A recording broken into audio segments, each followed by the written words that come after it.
In the quiet town of Hollowbrook, New York, winters carried a particular kind of silence. The kind that fell over things people didn't want to see. Snow blanketed the streets, muffling the wind, softening the edges of old fences and faded storefronts. Beneath that hush, stories stayed buried, and one of them belonged to a young man named Eli Mercer. Eli had come to Hollowbrook in December, chasing work and a clean start. He believed in quiet things, second chances, honest labor, the kind of peace that came from being unseen. The town believed in quiet too, but of a different kind, the kind that erased. He rented a room above the general store, worked nights at the old steel yard, and kept mostly to himself. To the few who spoke to him, he was kind but cautious, a man learning how to exist again, one sunrise at a time. No one knew that silence would one day turn against him. Eli's first month in Hollowbrook was almost peaceful. The factory foreman, a tired man named Mason Clary, seemed to respect his quiet diligence. Mason was a man in his late 30s with weather-creased skin, dark eyes that missed little, and a heavy frame that moved like a machine at half speed. They weren't friends, but there was a silent understanding between them, a shared rhythm of work and endurance. Mason had lost things too, though he never said what. It was at the diner, 2 blocks from the river, that Eli met June Holloway, the waitress who remembered everyone's order and carried a permanent look of gentle defiance. June was 26, dark-skinned with soft curls, silver hoop earrings, and eyes like the last light before dusk, kind but unflinching. "First time in Hollowbrook?" she asked one night, refilling his coffee.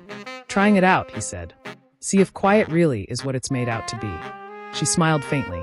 "Careful what you wish for." Whispers began small, the kind that slipped through cracks like cold air. Someone had seen something, someone had said something. In a town like Hollowbrook, difference was both spectacle and target. Eli didn't notice at first.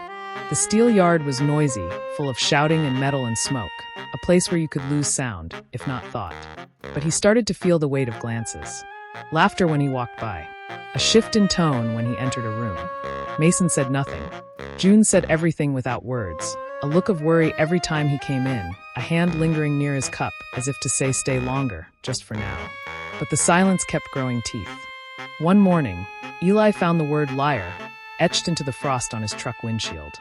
Beneath it, a crude drawing. He stood there for a long time, watching the sunlight melt the insult into dripping water. That day, he quit the steel yard. Mason tried to talk him out of it, but there was no fixing something that had already curdled. June found him that evening at the diner, sitting in the last booth. "You can't let them drive you out," she said. "I'm not leaving because of them," he answered quietly. "I'm leaving because I deserve to live somewhere I don't have to survive."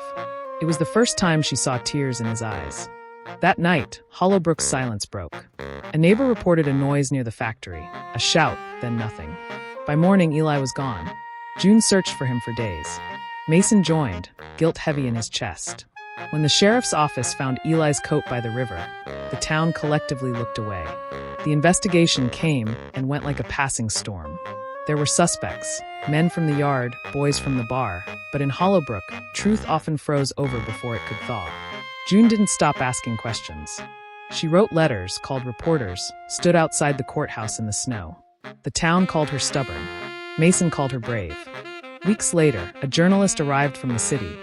Reese Adler, a non-binary reporter in their early 30s with shoulder-length dark hair, a sharp jawline, and alert gray eyes behind round glasses. They came not for headlines, but for truth. Reese met June first, then Mason. Together, they pieced together fragments of what had been ignored. Workplace harassment reports, missing phone calls, rumors buried under small-town pride. "People think silence is neutral," Reese said, recording notes. "But silence is how cruelty survives." For the first time, Hollowbrook's story began to make noise. When the article went live, it spread faster than the wind that haunted Hollowbrook's empty fields. National attention turned toward the town. Investigations reopened. Law enforcement scrutiny followed. But more importantly, people began to speak. Survivors, witnesses, bystanders who had stayed quiet for too long. June organized a candlelight vigil by the river where Eli's coat was found. Dozens came, some out of grief, others out of shame. Mason stood beside her, not saying a word, because some apologies live in silence too. The river, for once, seemed to listen. By spring, Hollowbrook thawed. The silence was gone, replaced by something humbler, but truer. June kept the diner. Mason left the factory and started volunteering at a shelter.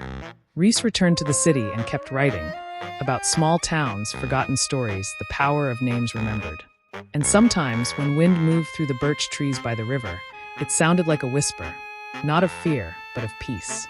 Eli Mercer's name was carved into a small memorial stone there. Beneath it, June had written 6 words. He lived. We learned to listen.